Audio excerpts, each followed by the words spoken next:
Welcome to Aspen Leading Edge. I'm Patty Roberts from St. Mary's University School of Law, and today I have two fellow Texan legal educators with me. I have Liz Fraley, who is the Gerald Reading Powell Chair in Advocacy and co-director of the Executive LLM and Litigation Management Program at Baylor University School of Law, and her colleague, Leah Teague, who is Professor of Law and Director of Leadership Programs at Baylor's School of Law. Professor Teague is actually a three-generation Baylor law family and held an associate dean position for almost 30 years, which I think anyone should get a medal for. So welcome to you, Leah, and to Liz. Thanks for being with me. Thank you, Patty, for all that you're doing for legal education. Just such an honor to be with you today. Well, I'm excited because you've written about, and we're going to be talking about, subjects that I think are so critical when we're educating lawyers. And that is talking about lawyer leadership, the importance of our students learning how to be leaders, and also learning about their professional identity formation and helping guide them through it. So each of you contributed as co-authors to the book Fundamentals of Lawyer Leadership, A Skills Guide to Professional Identity Formation. And I understand that the second edition has just come out. It has, and the title changed a little bit with the second edition. Patty, we wrote the first one back during the pandemic, which is actually very conducive to writing. I have to say, when you're locked into your house with a computer and breakfast tacos, you certainly get a lot done. But I think it was very formative to us. Leah's been a national leader herself in leadership development with lawyers, and we just started looking around to see, was there a usable textbook, something that was accessible and approachable? And we didn't love what we had, and she'd had a great curriculum that she'd been using, and so we took the pandemic to write about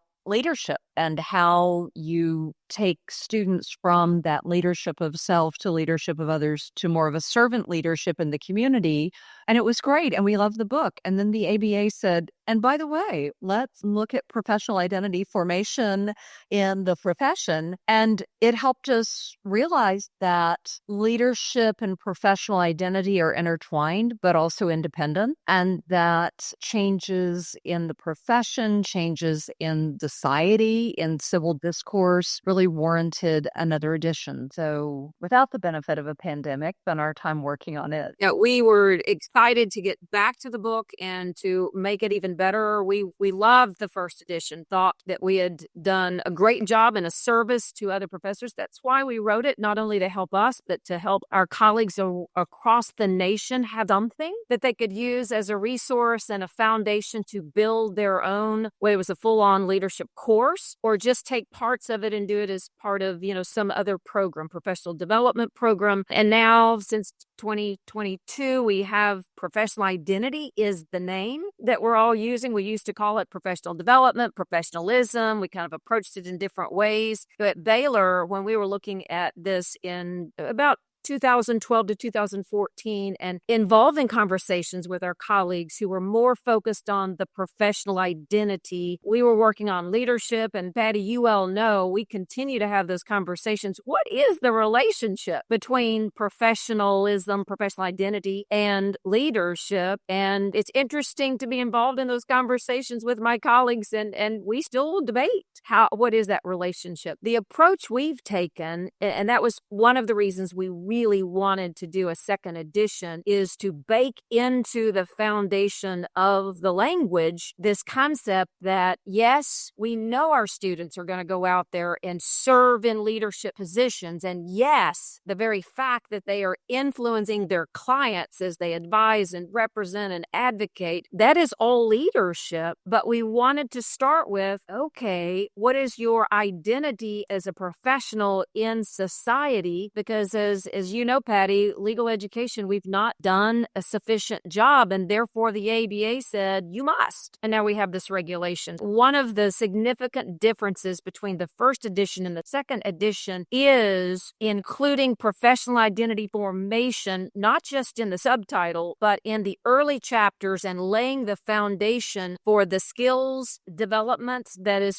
was part of the first edition, still is part of the first edition. But we wanted to start with really focusing on who are we as lawyers in society, traditionally, historically, what roles did we play? And as we think about the way the new challenges as society is changing, what role do we need to prepare our law students for as they move out into this even more complex, more polarized, divided society? How do we manage all of the stressors that are and disruptors that are hitting our profession? Well, Leah, as you know, I used the first edition and taught from it for 3 years, a leadership course for students at our law school. And I loved it. I loved how you broke it up, as you and your co-authors broke it up in leadership of self first for the first few chapters, then leadership of others, and then leadership in the community. And one of the things that I loved about the first edition was that it really offered so many opportunities for my students to discover so much about themselves and what kind of leader they wanted to be. So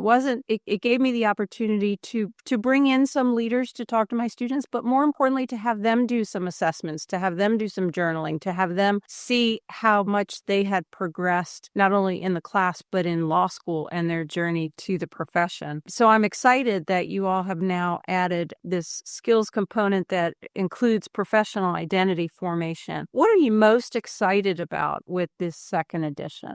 I'll start first and then let Liz jump in, because I want to pick up on what you just said. We have not changed the basic structure from the first edition to the second edition. The part one, which was the overview of leadership fundamentals, and that's where we've hit hard the role that lawyers play. So that professional identity formation piece, the role that we play, we've added that in there. And then we've moved ethics into that section to talk about, again, we must serve with honor and integrity in every way and everything that we do. So that creates that foundation. Then we move into what I appreciate so much your sharing with the listeners, the leadership of self. I still view that as the principal part of this book, because this is a personal journey for our students to figure out not only who are we supposed to be as a profession, but who am I? Who am I in this honorable profession? What do I need to prepare myself for? So it's very personal. And I, like you, use the journaling as a way to lead the students through that. I early on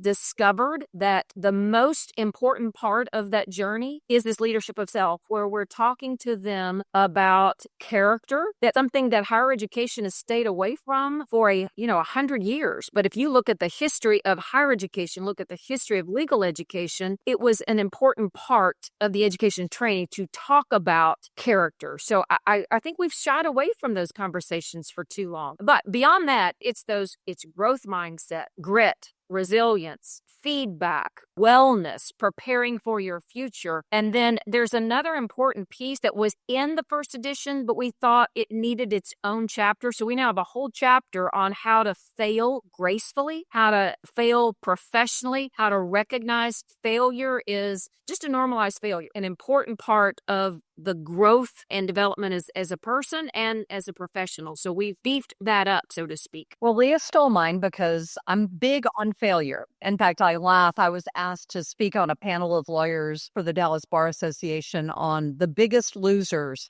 lessons I've learned from losing at trial. But I think that dubious honor, although some pretty amazing lawyers on the panel. But I think we're working with a generation of law students that has confused the desire for perfection with what should be a quest for excellence, and that they come in thinking there's a right way, a right answer, and there's a rigidity, a black and whiteness that I think makes failure such a terrifying prospect that they're almost paralyzed. I mean, I handle our bar success program, and I literally have conversations with students who are simply not doing the work because they don't do the work and fail the bar, then it wasn't because they weren't good enough. And oh my goodness, unpicking that Gordian knot is just crazy. So I agree with Leah on that. The other part that felt particularly relevant to me was the time we spent on civil discourse, civility, and having hard conversation. We're already seeing students who are so much more comfortable. And of course, the pandemic, I think, both enhanced and exacerbated this issue. They got a lot more comfortable being 2 inches on a screen or texting than sitting down with someone and having conversations. We've seen that in the recent election. We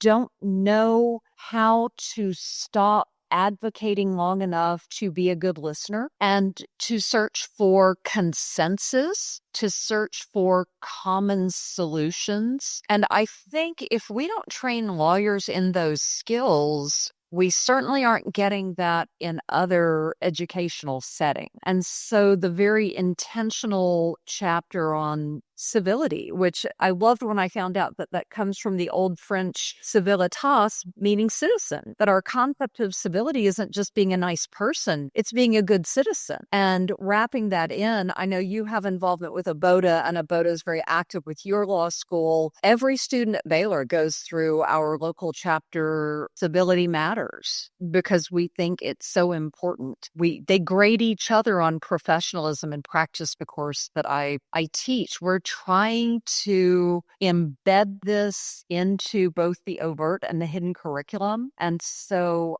I loved that part of it. I just was going to ask, I'm intrigued with Civility Matters, that you have 100% of your students going through that program with ABOTA. Can you tell our listeners what that program consists of? You bet. So ABOTA, as many of you may know, is an organization of highly experienced, highly vetted trial lawyers whose primary goals are promoting the Seventh Amendment right to trial by jury, protecting the judiciary, because when judges are attacked, as they have been increasingly, they are ethically prohibited from doing that. And also promoting civics education through programs like the Teachers Law School and responsible journalism programs. And so ABOTA has, as long as I can remember, had a program called Civility Matters, where ABOTA members, and for our chapter, it's a combination of sitting judges on the state and federal bench, plaintiff lawyers, defense lawyers, everybody coming together and giving different perspectives on what it means in our profession to be civil with each other. And the judges talk about how much your integrity and your honor before the court matters, how much, you may think it's judges sitting up there in their black robes, but it's actually a bunch of human beings who talk to each other about your reputation. It's lawyers who, after quadruple bypass surgery, because every single discovery issue had to be a huge nuclear fight, recognize that maybe they weren't actually serving their clients well. And they're pretty honest conversations about the challenges with being civil. I have a case right now where, boy, I'm going to have to get a new bike card because I'm going to grind through my teeth trying to be civil with some of the things that I get. And, when the rubber hits the road, it's like, be civil, be civil, be civil. But I love that we have got lawyers and judges who recognize the importance of this. And so it's every student at Baylor has to take practice court. That means we do sort of have a captive audience, and we've just baked it into our curriculum. Yeah, and that program is in our third year. We consider it the capstone of our students' law school experience. It's very rigorous, it's intense, and it's 6 months long. And so we have, I can't remember, Liz, do you remember how many years that has been part of our practice court program? Well over 10, right? Yes. Maybe 15 years that all of our students have gone through the Civility Matters. What's more recent is this civil discourse workshop that we now run all of our entering students through. And I'm using my leadership students, the students who are in my second, third year elective leadership class. I train them in my leadership class, and then they serve as the small group facilitators. And we are running them through, generally within the first 3 weeks of law school, a civil discourse workshop. We're sort of making sure we bookend it. So we want to introduce them to civil discourse in really 3 ways. One, we talk to them about the role of lawyers, professionalism, professional identity formation, and part of that is this professional obligation with regard to civility. So we introduce them to civility, but then we're running them through an exercise where we're demonstrating to them what it means to be a good listener, what it means to be distracted in some way as a listener, and then the impact that has on the speaker. So it's a fun exercise that we help them be the importance of being an active, engaged, intentional listener as part of the communication. And then we break them up into small groups and run them through a conversation about scenarios. We lay some ground rules because we're wanting them to see that as lawyers, although they come in with this image of, yes, I'm supposed to zealously advocate for my client. No, it's really more than that. And so we're teaching them how to back up, step back, look at a situation and recognize that rarely do we have it's this or that. There's a right way or a wrong way or a black way or a white way or a green way or a gold way, depending on what terminology we use in terms of setting up those dichotomies, that in fact, as lawyers, we live in gray. We live in ambiguity. And our job is to be that calm, reasonable voice in the middle of what is often chaos. And so how do we do that? How do we do that respectfully? How do we do that humbly? How do we do that confidently? So we're trying to introduce our students to that in the first year, and then we certainly reinforce it because when they get to practice court, it's that stress that they're under that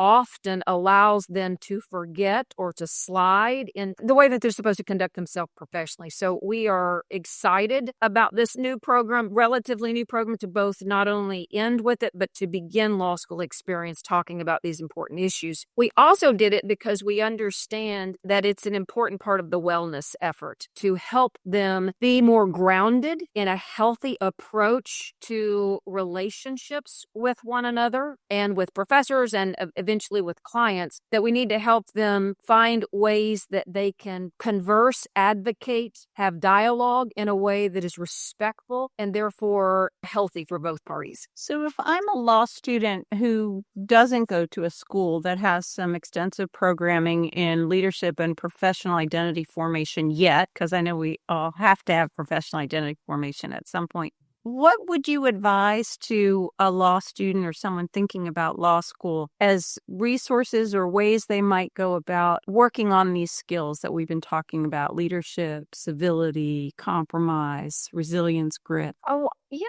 I think being a curious listener is a great way to be more civil. And I think that going and talking to people, there are some wonderful programs and books out. Isabel Allende was at Baylor, and she was talking about the idea of taking someone you hate to lunch. And she said, and try to really listen to them. And even if you don't agree, at least maybe you had a delicious sandwich or something. There's a wonderful book out there by somebody who had a podcast, and it was kind of snippy in nature. And needless to say, he got a lot of really ugly social media feedback. And so he wrote a book called Conversations with People Who Hate Me, or Talking to People Who Hate Me. And I think that if I were going to advise somebody to do one thing, go actually sit down with other people. I think it is so easy to demonize the they and the them and the faceless people who don't agree with us. Sorry, I'm a preacher's daughter. I just keep hearing my dad saying, you might want to remove the log from your own eye before you reach over and take the speck out of your brother's. I think that's just true. So I would say go practice not only talking to people, but really listening. And the words, tell me more about that. Tell me why you feel that way. What's important to you? I think that's just a great conversational skill to have in being a person. I think that's excellent. And there's so many community organizations that are looking for help in a variety of ways. I think there's just some easy ways for individuals to get involved because, after all, what are we as lawyers? We are servants. We are problem solvers. So there are ways that you can begin to practice those things and introduce yourself to the community. I think that's one thing that you can do. I think just being very intentional about thinking about who you are. We run our students through an exercise where we ask them to think about what is their value system. I actually make it really easy. Brene Brown is part of her Dare to Lead book. She had a list of values. So it's you don't have to make this stuff up. There are resources out there, and just have students think about who am I? What's important to me? Because as we have these differences of opinion, one of the things that becomes very clear as you go through any sort of civil discourse workshop stop or exercise is we have very common values. When we really get to the nitty gritty, we've got really common values. We just have different priorities. We have different perspectives on how we might solve, address whatever the problem or the issue is. So I think prior to law school, thinking about who you are, and there's really kind of that character development that we're trying to bring into law school, because I don't know that it's happening in college in the way that it should. Some of our students come here and they really have never thought about who they are, what they want to be. They have these images, often based upon what they see, what they read about what lawyers are supposed to do. And that scares me when I look at some of the misbehaving that has occurred in the legal profession. So I think grounding themselves in who they are is a good step to getting ready for serving in these important roles. Well, that's excellent advice from both of you. And certainly law schools can encourage curricular development that includes the kind of topics that you've been talking about, and also adoption of your book, Fundamentals of Lawyer Leadership, A Skills Guide to Professional Identity Formation, the second edition through Aspen. But you're both also involved in a statewide and national leadership among lawyers and legal educators. Would you say we've cracked the nut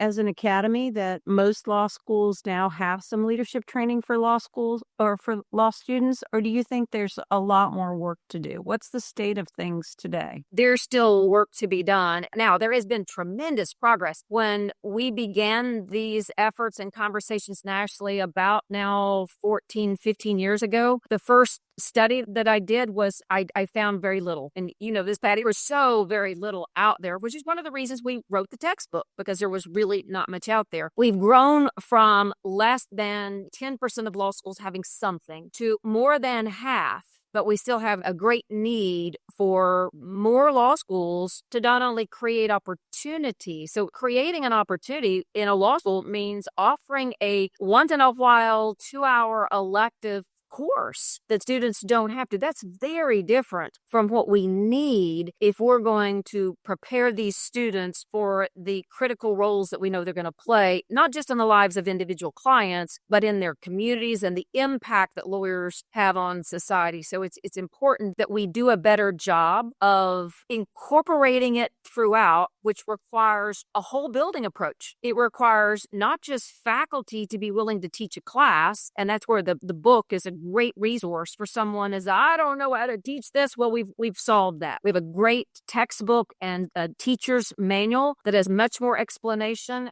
offers PowerPoint slides to get you started. So we've taken away that argument, but it's more than that. We need more than professors. We need the administration to buy into this, to understand how important it is to message to everyone in the building that we have a tremendous responsibility in society and we need to be prepared for that. And then staff are the ones that spend so much of their time and energy pouring into our students. And so it really is a whole building approach that we need. I think of professional identity formation and leadership in law school like a drip irrigation system. I mean, I can turn the fire hose once and make a really nice puddle, but it's not going to last. And I think that if we expect students to internalize all the nuanced, varied aspects of what this really looks like, we're going to have to just drip irrigate them all the way through. I don't know how we expect them to absorb this without getting it over and over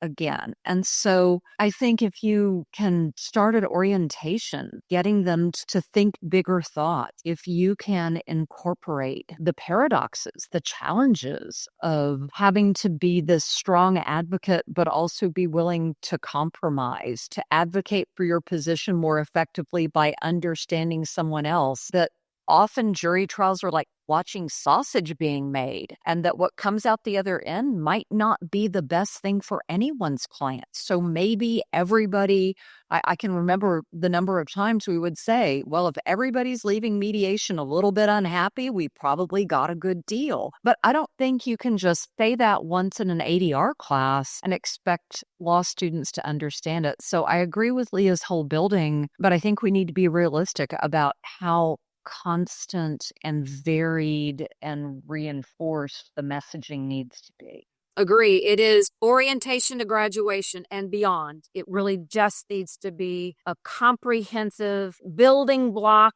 scaffolding, however we need to visualize it within our own individual schools and the environment that we have. But absolutely. I love the drip irrigation analogy. I think about bar preparation. It's been on my mind a lot. And I think it's the same thing. It's that you've got to drip through all the way from orientation to graduation and beyond. So before we get to our final question, Liz, I heard that you have a series of webinars, and I don't know what they're about. So please share with our listeners what webinars you do. Well, I do a monthly webinar, Patty, and they're really about whatever topic I find interesting at the time or whatever interesting person there I happen to stumble across. We had one today that had some women who I think are terrific, a sitting judge out of Collin County, a DA out of Montgomery County, and our topic was mentors, sponsors, and allies, and talking about building a community of different people, these relationships that help us deal with challenging issues, and how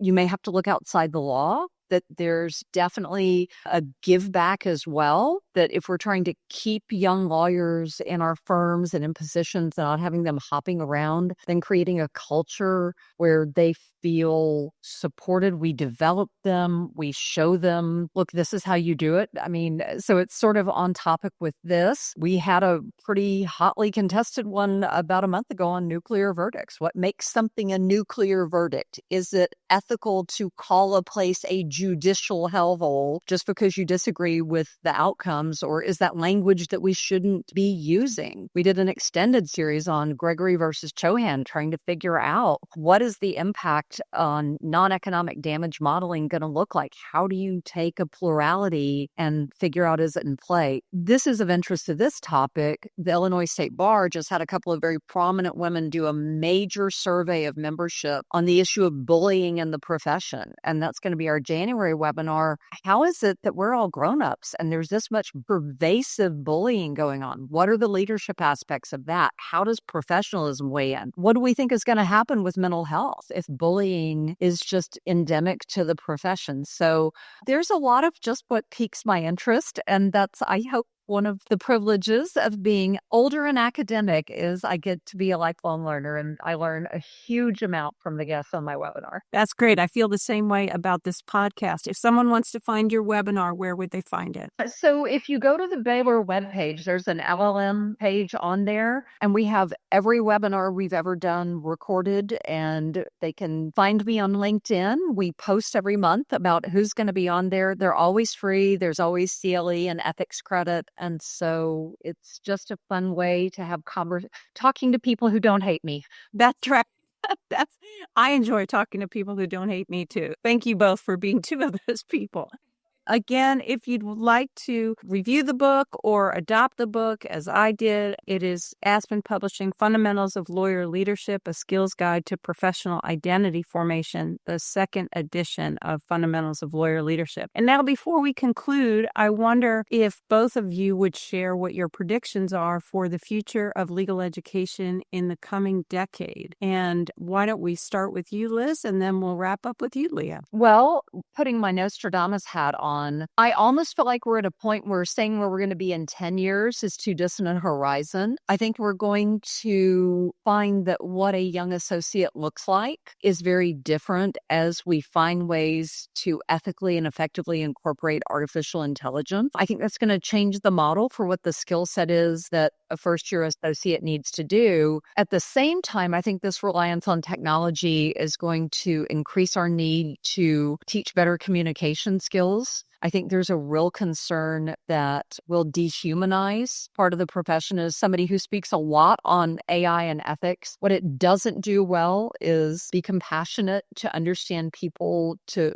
really have a broader view of service. And I think we're going to be faced with the challenge and the paradox of teaching technological innovation and reinforcing the very human skills of communication and civil discourse. I think we're going to have a society that would like to just pay a computer to do it, and we're going to have a profession who needs to help them understand why that's a bad idea. I think that's absolutely right. And I For me, it's so interesting. I don't teach, my background is tax. I don't teach substantive law classes anymore because when I stepped down as associate dean and had an opportunity to create a package, I was very intentional of choosing courses that would help our students be successful. And what that meant was they're going to have to learn to be better communicators. They're going to have to seek opportunities to build relationships and know how to do that, not just with their clients as they're building a book of business that they'll need if they're in private practice, but also how to work well in teams, work well with their colleagues, work well with peers and supervisors and those that they manage. It's those people skills that are so critically important. And so the building of relationships, I think we cannot emphasize enough to our current students. They're going to have to be able to do that because of the disruption of AI. What we're asked to do in the future is going to look differently. So yes, they've got to master AI as a tool, but we have to look for ways to add value. If AI is able to do a lot of the legal technical work that lawyers used to do, then we are even more so in the people business. We need to be able to relate to them. We need to look for ways to solve their problems, even when they don't see how that problem connects to the legal issue that they've related to. So I'm encouraging students through the classes that I now teach to think in terms of how are you going to add value to your work environment and to your clients. And that includes all of those tools that Liz mentioned and so many more. So yes, legal education has always done a very good job of teaching knowledge, sharing knowledge, teaching knowledge. We've done a better job in recent decades of skills development, but now we're really focused on, okay, how do we be professional? How do we add value? How do we be problem solvers and advocates in a way that looks different than it did in the past? So yes, the challenges are significant. I'm excited for our future because we have students coming in to law school who want to make a difference, who want to do it the right way. We have to prepare them for those important roles we know they're going to play. Well said. Well, I want to thank Leah Teague and Liz Fraley, guests from Baylor Law School here in Texas, for joining us today. And if you've enjoyed this conversation and would like to hear from additional thought leaders in the Legal Academy, you can find the Aspen Leading Edge podcast on Aspen Publishing's webpage or on your favorite podcast channels. Thank you. Thank you for having me.